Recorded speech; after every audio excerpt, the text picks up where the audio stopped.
La luna es una explosión que funde todo el clamor, el derecho de vivir en paz.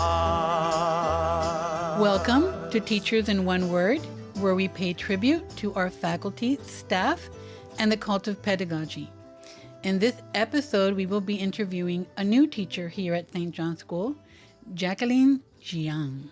As a language arts teacher in the secondary division, she also teaches the social justice and activism class and facilitates the Poetry Out Loud program. She has just recently published her first book of poems titled Water Ripples with La Impresora for their series Primeros Libros, funded in part by El Centro de Economía Creativa and the Mellon Foundation. Jacqueline, I'm so excited and so honored to have you here. The honor is all mine. Thank you so much for inviting me to be here today. Okay, so it's been a very busy first year for you here at St. John's School, but before we delve into all the things that you have been up to, let's go back to the very beginning of your story. So what exactly led you to becoming an educator? What can you share with us about perhaps your foundational background that could recount the path that led you to being with me here? Wow. Okay, that's a great question to start. Thank you. I think I'm very vocal and transparent about my beginnings. I never actually thought that I was going to be a teacher. When I graduated from high school, the mission was to be a writer, exclusively just a writer. It was like the dream. And I studied for a couple of years at the new school. I studied creative writing there. It was And the new school, where is that? in New York City. Okay. We have a student, I think, that's going there this year. So upon return to Puerto Rico, I started studying literature instead. That's where I made like that transition. And when I graduated from my undergrad, I was offered a position at an alternative education school in Caguas. What was the name of the school? Escuela Nueva Pedagogía. And so I would really say that the foundation that I have with pedagogy is thanks to that school. They taught me how to really pay attention to Howard Gardner's theory of multiple intelligence, think about a lot of project-based learning. And I realized then that the schools that I had been in as a child were very traditional spaces of education. I don't know, I did very well at it and I excelled at it because I've always been someone that cares about other people. So there's definitely like this urgency that I've always had to guide others. And it kind of like just made sense for me to be a teacher. And what were the grades that you began teaching in that school, in that particular school, where you got your feet wet in all of this educational experience? I was teaching 1st through 6th grade, and I did that, and then the school continued to grow, and I moved up with them. And then when I left Nueva Pedagogía, I was teaching 7th, 8th, and 9th. Okay, so just to go back, you took writing courses at the new school. That brings you back to Yes. Puerto Rico, where you take the literature courses, and that is where? In the University of Puerto Rico. Okay. Yes. Segment Yes, that I my was upon missing. return. Okay. Yeah, I didn't mention that part. So you have this experience for how many years at the alternative school in Caguas? I taught there for 5 years. What do you say you most got out of that experience? How to make sure that my students' needs are met, genuinely.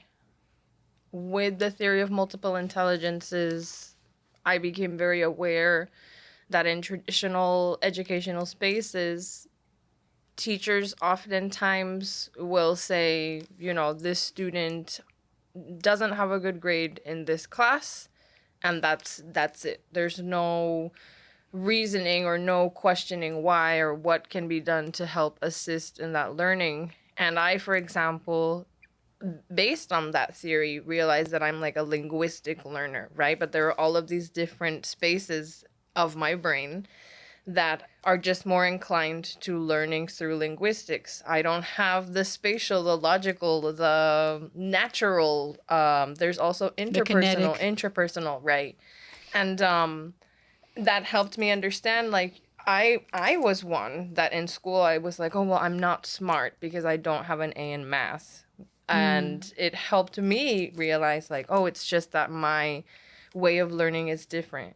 And so I love being able to do that with students because I'll always tell them I understand that not everyone here is going to love English language arts, but I want to at least help you appreciate it, even if the way that your brain learns is different. You're right. And it's just another tool for us to identify strengths and not focus on the weaknesses. Definitely. Okay. So you're there for 5 years, and then what happens after that? Then I mean, you decided to keep teaching, obviously. I did.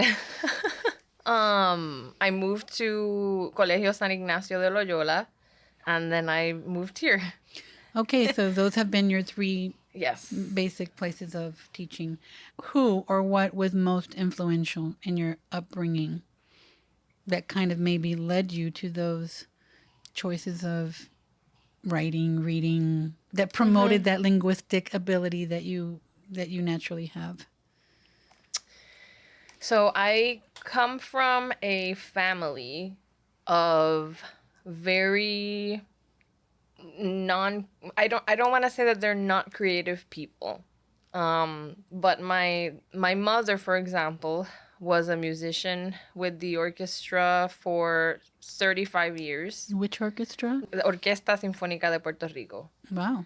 What Yes. instrument did she play? The violin. Whoa. Yes. I did not acquire her musical talent, but I got another creative talent. So that's what I always say in whatever space that her and I are together and that kind of conversation comes up. Because it will happen like, oh, your mother plays an instrument. Do you play an instrument? Right, And I'll say, no, right. actually, like, I'm not good at that at all. But I do feel that her vision, because she was an artist, helped me also kind of see the way that she sees the world. For example, I was raised in a space with no television. I didn't have TV. I didn't have a computer. And so I was always borrowing books in the library because what was I going to do at home? And she didn't believe in fostering an environment with like technological needs. So I didn't have a TV, I didn't have a computer, but I always had books. And so I'd do my homework and then I'd read whatever book I brought from the library. So I sense a little bit of a contradiction because at the beginning you said you come from a family that's not so creative. Obviously that wasn't your mom. What did you mean by that? I mean, everyone else except my mom. Okay.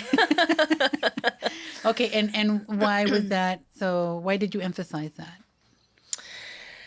As you know, the question was what influenced you, right? Right. I think actually, and I mean, I don't think about this on a daily basis, but I think that's also the point of these kind of conversations that you have in this space. My mother would always tell me not to follow the artistic path because it was like, look at how much I've struggled. Do you really want that for yourself? And that's something that kind of stayed in my mind. When I moved to New York City to study creative writing, I also have family. And this is very traditional Chinese family. I had to live with my uncle and aunt for a while and my cousin. And he would always tell me, like, what are you going to do with creative writing? You can't do anything with that. And so it was like 2 years of him calling me. I eventually moved out of that space because I couldn't handle it anymore. And I wanted to, a young adult in New York City. And he would call me on the phone.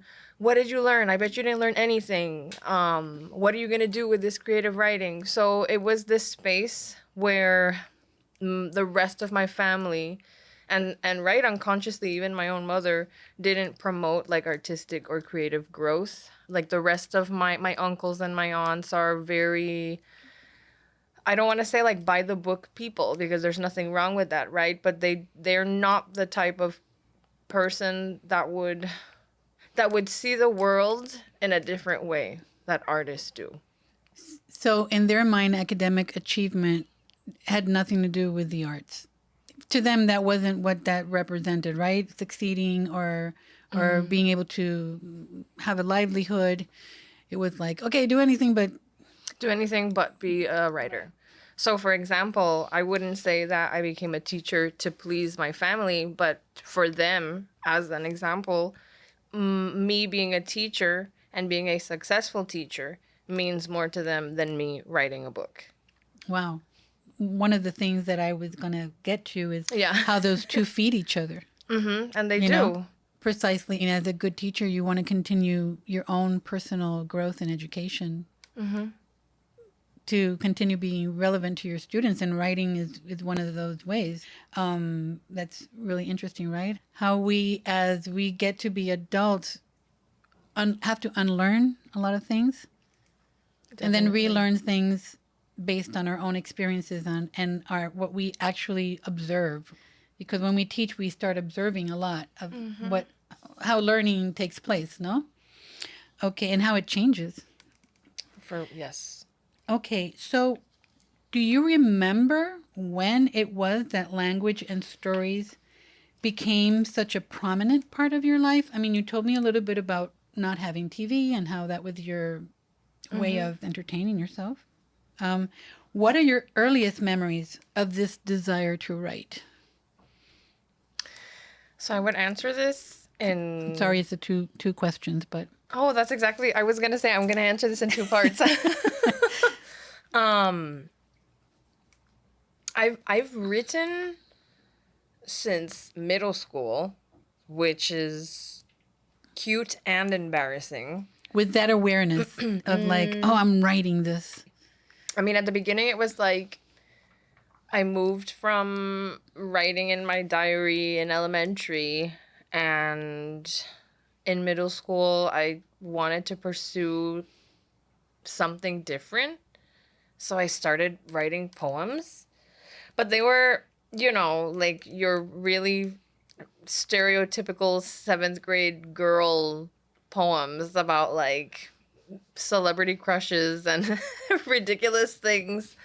I do remember though that I went to Episcopal Cathedral School, and that's here in Santurce, right? Yeah, right next to La Since Central. what grade? Since 3rd grade. Okay.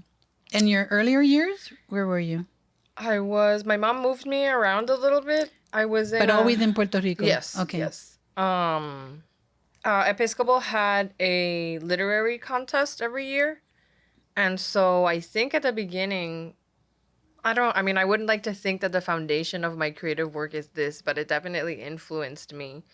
In 7th grade, I wrote like this poem. And again, it was like a love poem. And it kind of like, it fell through the crack. I remember the principal like calling up all of the people that had participated, and he's giving out these certificate of merits and whatever, and I didn't get one. And I'm thinking, oh my goodness, that means that I have to have like one of the big prizes, like 1st, 2nd, or 3rd place, And I'm in 7th grade thinking like, wow, I'm such an artist. This is so great. And, he calls 3rd place, he calls 2nd place, and I'm here like nervously sweating and being really excited. And then he calls 1st place, and it wasn't me. And then I thought like, wow, my poem was so bad that he didn't even give me like a certificate of merit. So that as educators now, we know how much that can impact a person, because I'm assuming really that he didn't read it, or it fell somewhere, or he didn't, it's not like, oh, Jacqueline's poem was so horrible, I'm not going to give her an award. And I think that there was a part of me that was like so hurt that it became like a personal mission. And so 8th grade I won, 9th grade I won, 10th grade I won, 11th grade I won, and 12th grade I won. And it became like this, like, in part, something that I celebrated a lot. And So that's interesting that it had the opposite effect on you, because usually those kinds of non-recognitions are devastating, and they turn you off to pursuing it or sticking with it. But in your case, it was the opposite. It was like, no, I'm going to excel at this. Yeah. Interesting. And then it just like made sense to me to like pursue it because it did become something I really like. It went from 7th grade celebrity crushes to writing essays. I remember in 12th grade, I won the essay category. I was really into like European history in high school, which is like interesting now because if you ask me anything, and sorry to all of the history teachers here, I can't remember like dates or names, but I had written an essay about the invisibility of the queen's choices. And this was like me as a senior for fun. And that I feel that was really a reflection of like the growth because 7th grade was, you know, the love poems, and then in 12th grade I was already kind of like aware of gender and kind of wanted to address those things. So it became like second nature. I wanted to study it in school. And thankfully, I had really, really great professors, both at the New School and the UPR.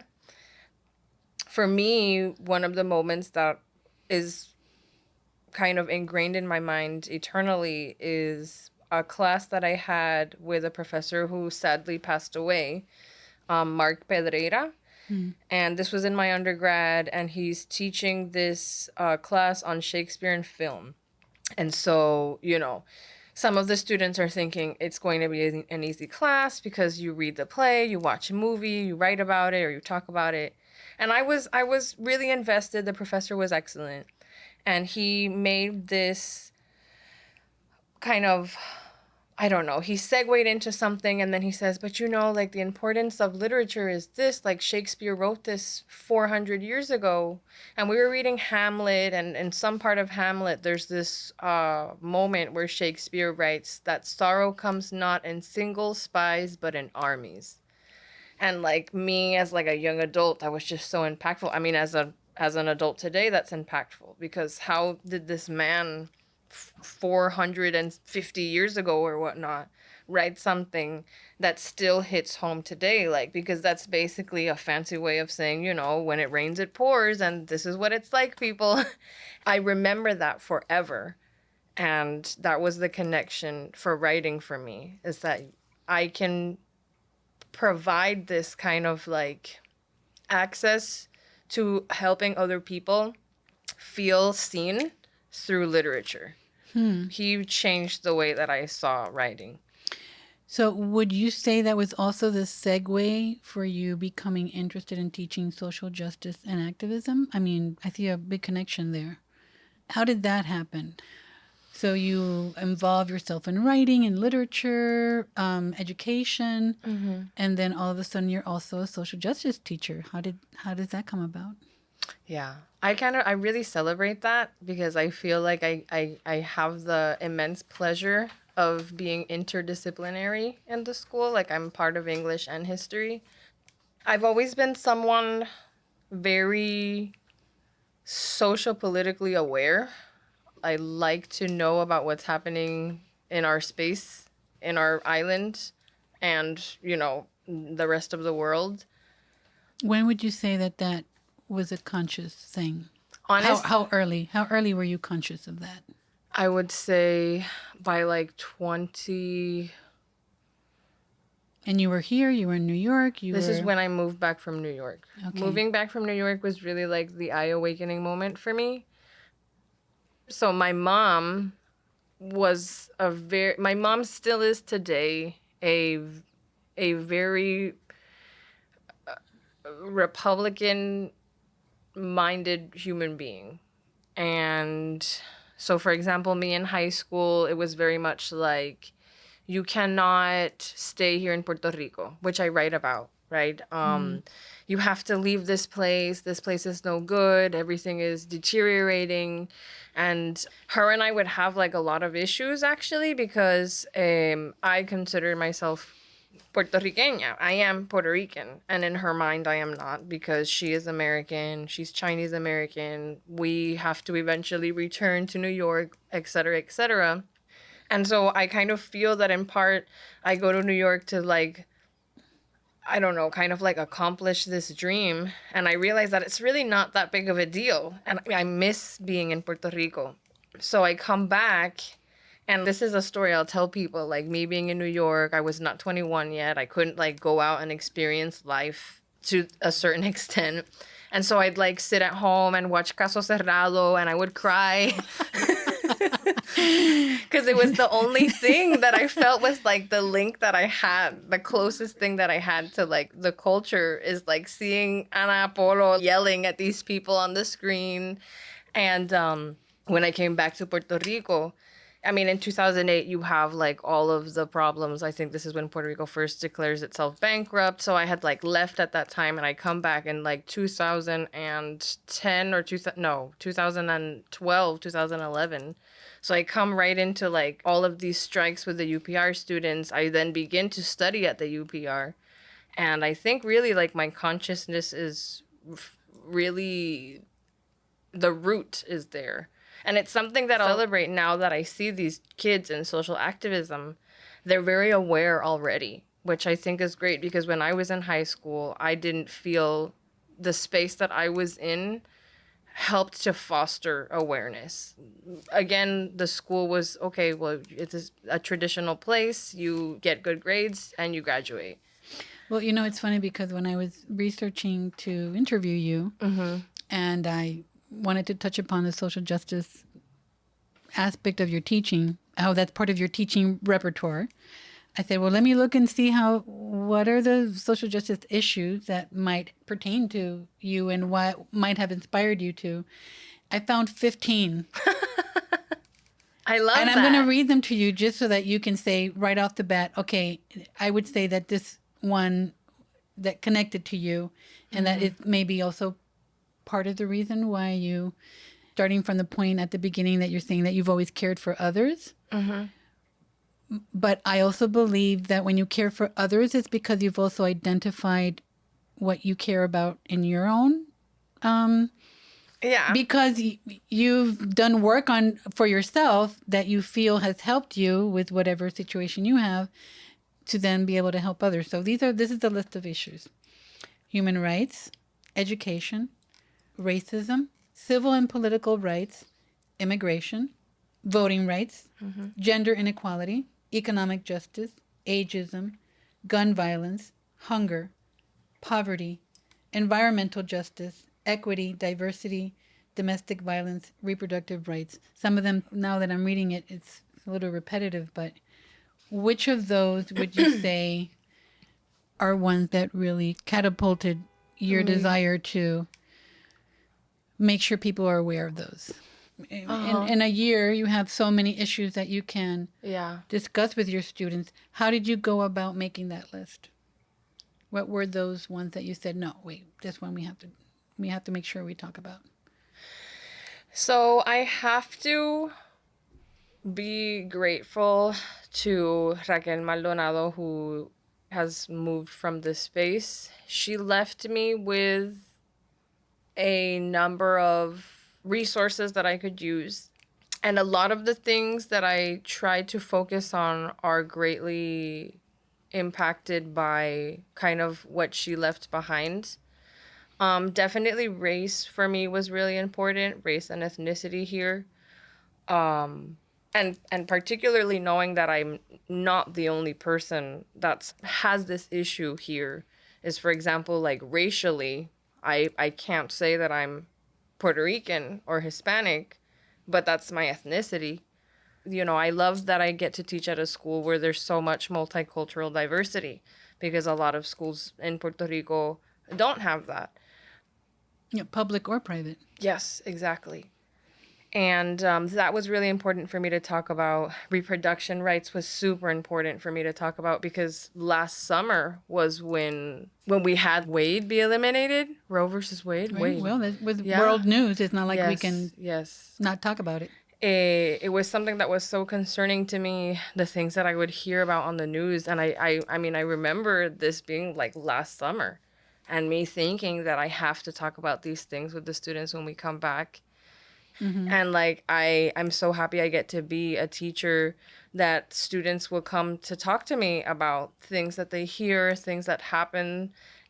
Well, and just to put it into context, this whole curriculum of social justice was proposed by a student, Yes. which is kudos to the school Mm-hmm. that understands that in order to keep relevant, they have to address what the students want to learn, Definitely. And so having to have that courage, right, to sit down and say, we need a social justice class. We hear all the news. We hear this. Like, yes, you get educated, you learn your math, your reading, your writing, but we can't shelter the kids from hearing the news or knowing what's happening in the world and then them wanting to study and to understand it better.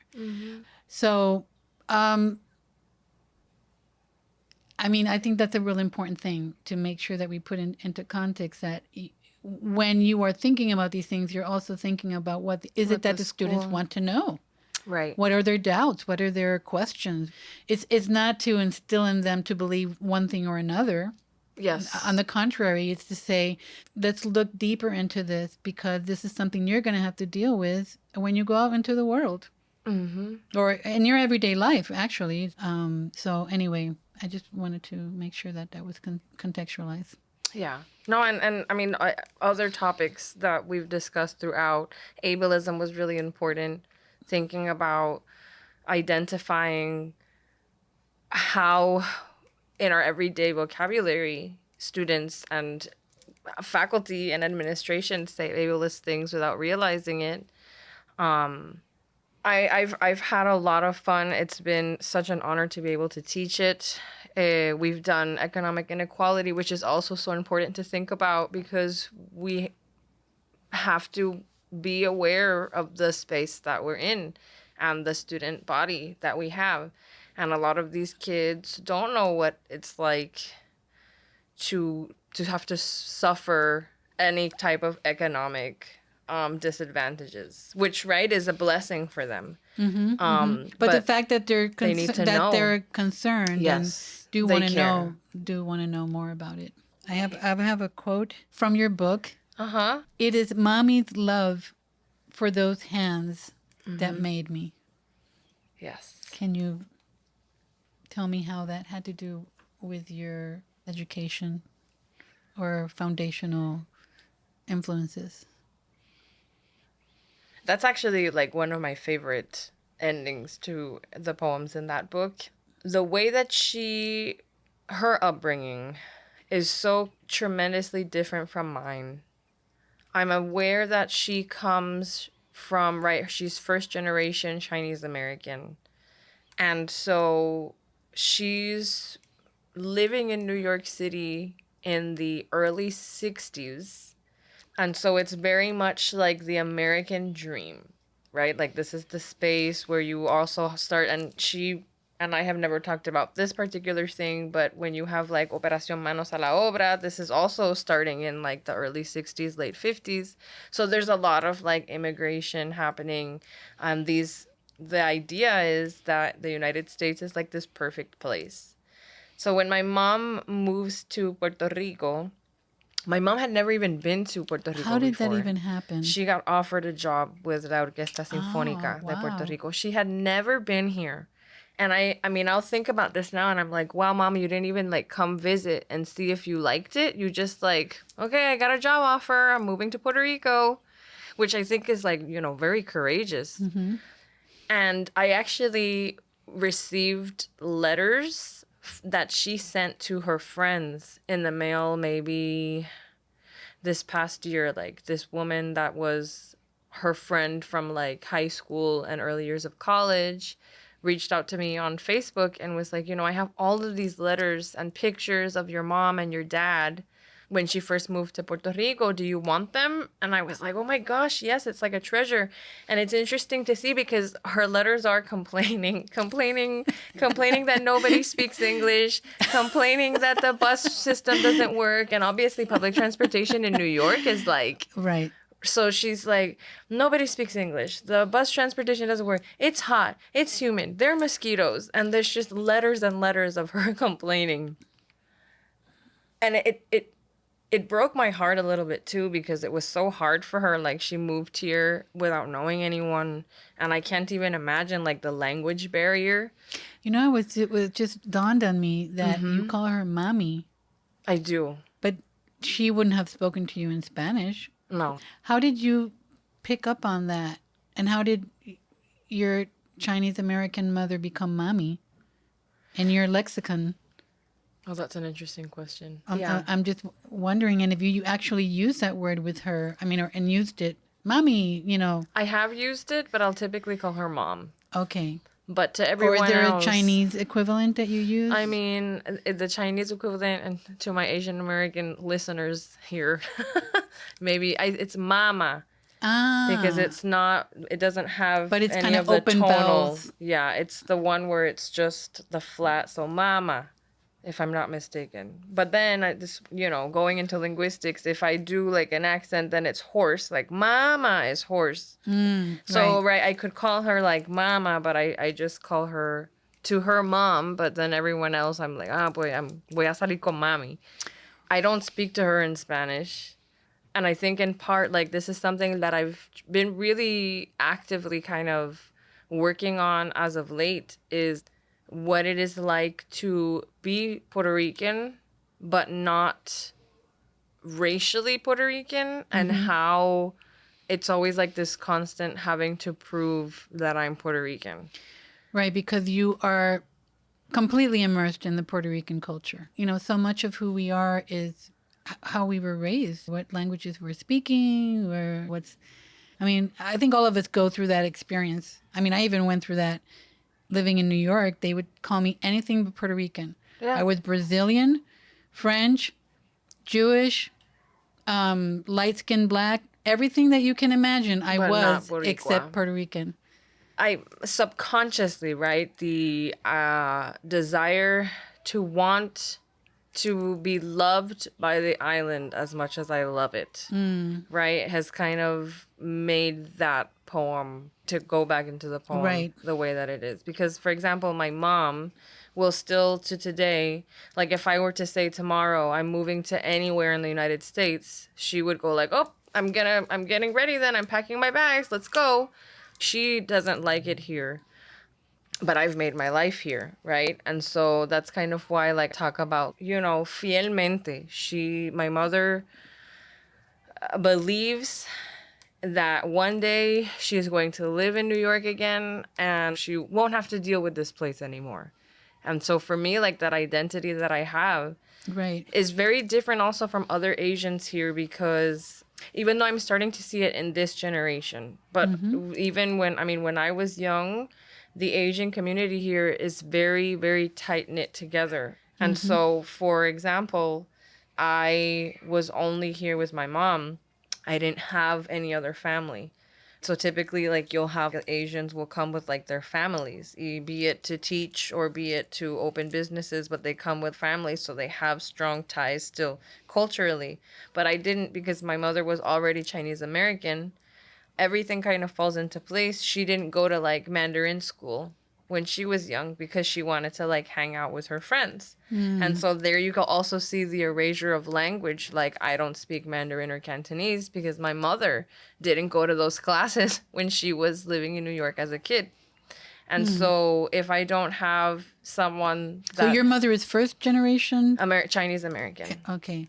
Yes. So that's a big divide. But but at the same time, it's also very similar experiences that you share, except in different cultures and different languages.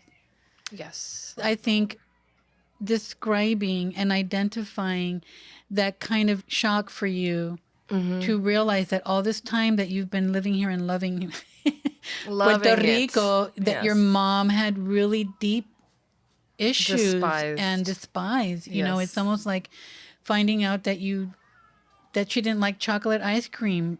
And it's like my favorite. Right. So tell me a little bit more about that and how you've worked through that, or if you're working through it, or if that impacts your writing, or I don't know if that informs you differently, or is it something you maybe always knew but didn't quite put your finger on it, and now it's clear to you?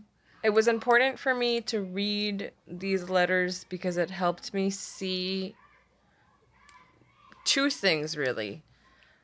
The difference between the way that her and I love the land that we are currently living in, which is Puerto Rico, which is really referencing to this poem, right? Like, her humongous distaste of the island when you're a teenager, I think this is super normal, kind of helped me foster wanting to love the island.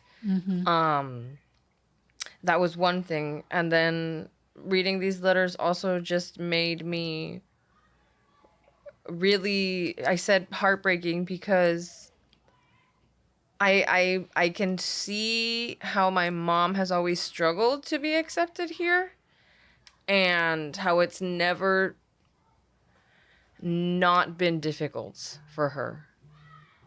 And obviously that's something that I wouldn't have wanted for her to have gone through, because, right, as my mother, I would have liked for her to finally find a space where she felt safe and wanted.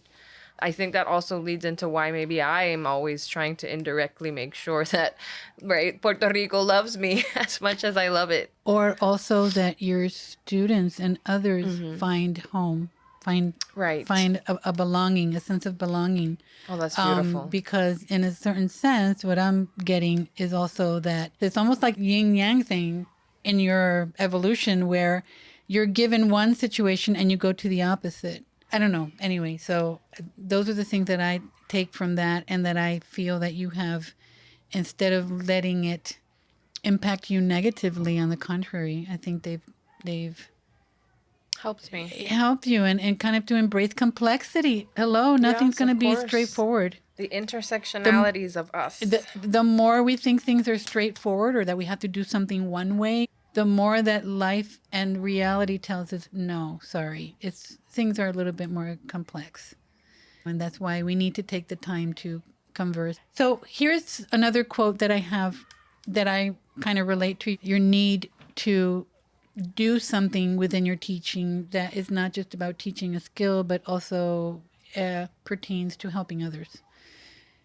We fight for our spaces to be illuminated under turmoil, times of trouble, and darkness with no return. This poem, if I'm not mistaken, is La Tormenta, right? Yes. And I wrote this after Hurricane Maria. It's funny because I was having a conversation with Sixto, actually, because I was saying that I thought that this poem was more like, my work was more about identity relations and less about politics. But really, I reread it and hear these, moments, and I'm like, no, Jacqueline, there's a lot there. I think it was important for me to document that space, to leave something that others could read about, and that wasn't just like a news article about, New York Times, Puerto Rico has been without electricity for 4 months. Here's why. When I was in college, I first initially studied journalism, and I decided I didn't want to do it because I didn't want to write objectively. I wanted to write with emotions, and I wanted to be able to move people. I think social justice is that too, right? If I'm going to get you to care about these special topics, I need to move you to want to... Which is why it's called social justice and activism. For me, I think actually both teaching and writing are silent revolutions. And that's, I think, why, kind of going back to why I teach really is I get to teach the future generations about being good people and about respecting this place, which is really a big thing for me. And I write with the same purpose, right? Like, I want people to be able to know that there's a voice that sounds like theirs. Again, social justice and activism and solidarity.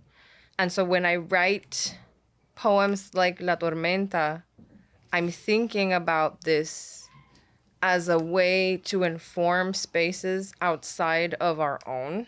So a lot of people asked me why I wrote that in English. I think that one's in Spanglish, actually. Yeah. that if you're in Puerto Rico, you should be writing in Spanish, which is a kind of ridiculous thing to say because Spanish is also the language of the colonizer. It's not any different. So English and Spanish are both languages of the colonizer. What can we do? Yeah. But in my mind, I was like, if I'm writing this poem, maybe people aren't going to want to read a 7-minute long article from the New York Times, but maybe they'll want to read this poem. And I'm getting the same message across. Hey, we haven't had electricity for X amount of months. We don't know when this is going to stop. That darkness and of no Right. return. And that's why to me that it speaks to the human cause, Right. the human struggle in general, that it's not anything that we can not deal with. Right.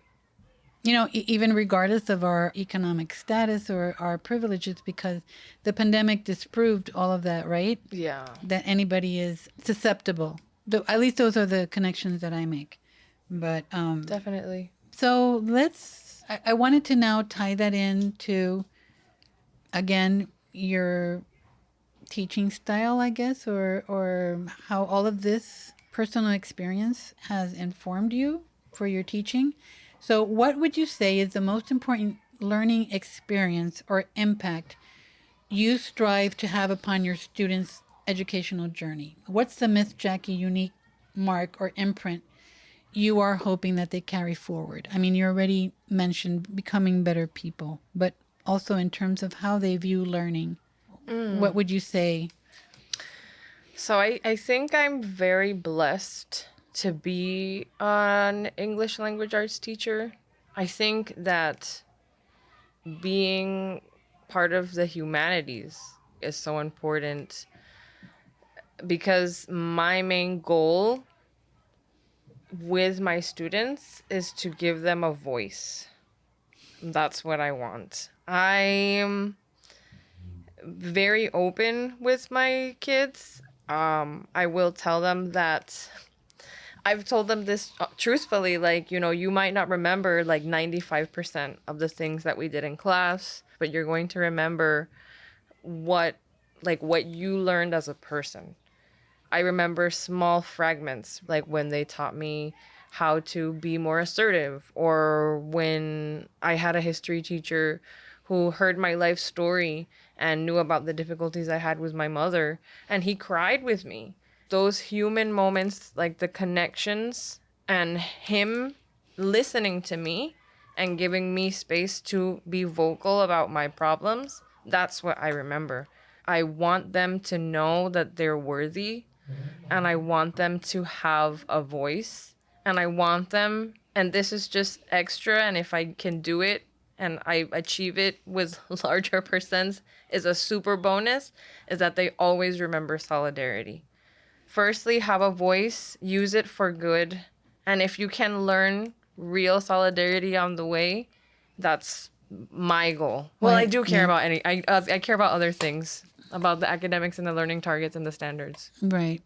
And just as a self-reflection on your teaching, in your estimation, how has your teaching style from that very first time you were at the school in Caguas to now, how has it evolved or changed throughout your tenure as an educator? This is me when I started, and this is who I am now as a teacher. I feel like I'm definitely a humble person, but I am very aware that the moment that I walked into a classroom, it was something that I was good at, thankfully. I really learned everything that I know about, or at least right upon initial arrival here, I learned that in Nueva Pedagogía, positive discipline for me, especially with middle schoolers, is so important. Giving them that voice is so important. So by positive discipline, you mean that it's not reprimanding, Correct. but And never just the no. Like, oh, miss, can I write on the board? But like, what are you going to write? Do you think that it's going to really contribute to anything that you're going to do today? As I've progressed as an educator, though, I've really enjoyed being able to have moments where I work with the students a little more time where we get to work as a collective. Like, I made an escape room for them once, and that was like from scratch. I regretted it the night that I was making it, but it was so fun. Because I don't want students to see being in the classroom as an obligation. I think maybe that's where I've learned and grown. So creating an environment that they want to be in. Yes. And that they want to learn in. My background as an educator, I was much more literature based. Like, I would have my students have summer reading assigned, and we would go over a lot of novels together. The curriculum that we use right now, the English language arts curriculum, I worried a lot about how much are they reading. It took me a minute to see how good the curriculum really is. And now, after a year, I can say I can see how it works. I understand how it works. I do think that this curriculum changes the way that teachers see English language arts, because it is moving away from literature. It's not so focused on canon. It's not focused on making sure that students have this knowledge and are reading the classics like Lord of the Flies or Beowulf. But it's about having students acquire the skills that they need to be able to analyze, to make sure that their cognitive functioning is like really on point, to then help obviously develop them for when they're taking their standardized tests. As an educator, and universities are eliminating the SATs and the GREs, right? But I can see how the curriculum is helping these students understand material, any material. Right. And so that's something that I really enjoyed. So I'm not just reading Langston Hughes' Harlem with you anymore, which is a fantastic poem. But now we're looking at, I don't know, the development of a moth. And you can still understand that text. I think it's really fascinating how the curriculum helps to ensure that students can take on any type of text and read it. So I do think that like the future of language arts is moving into a direction that's not as focused on canon and literature and more focused on making sure people have the skills that they need to be well-rounded adults. I do miss literature in the classroom. Hopefully, writers will always write, and there will always be people that want to read. Right. You used a word that was very important, interdisciplinary. When you're moving away from something that's completely structured or limited, you obviously are opening it to like other formats, infusing other situations and circumstances in which you attain those skills. So in our interviews, we always finish with a little game. It's a word and response. I tell you a word and you answer with a word. Oh my gosh. Or a phrase. Whatever, Okay. Whatever comes to your mind. Whoa. I know that you do this because I listen to them, but now I'm, in the spotlight and I can't. Okay. Yeah, I'm and ready. I have to keep them secret from you. And that's probably the hardest part I have of developing when I kind of think of the questions I'm asking each person. Now I'm nervous. I wasn't even nervous anymore. No, but we can do it several times if All you right. need. Self. Mirror. Others. Important. Words. Necessary. Spanglish. Identity. Water. Life. Home. Puerto Rico. Okay. So thank you for playing that little game with me. I have fun doing that with all of our guests. Jacqueline, I want to thank you for being here with me. Thank you. Thank you so much. It was an honor and a pleasure. But before we go, I want to close with a couple of segments from one of your poems, Jackie. La China Atabey by Jacqueline Jiang.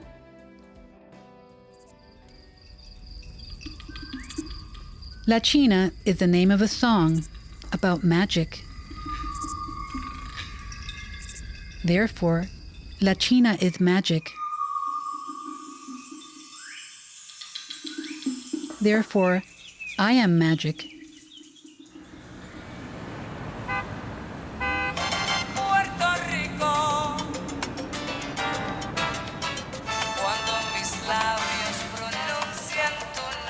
It has taken me years to understand that when they call me La China, en el barrio, en el mecánico, en la gasolinera, it isn't necessarily an insult, but simply a statement defining my identity to the ones that do not know me. Dímelo, China, ¿cómo está?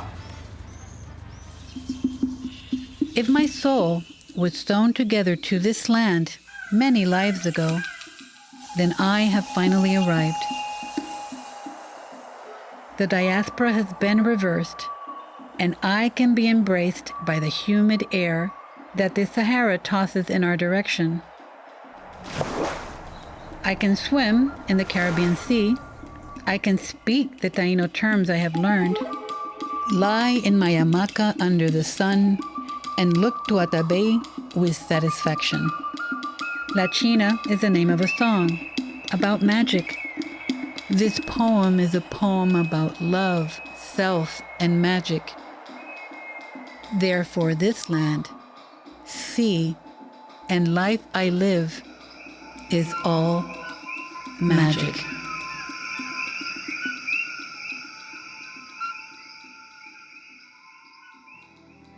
Paying tribute to our faculty, staff, and the cult of pedagogy, this is Pilar Alamo for Teachers in One Word and SJSPR.radio. Thanks for listening. Until next time.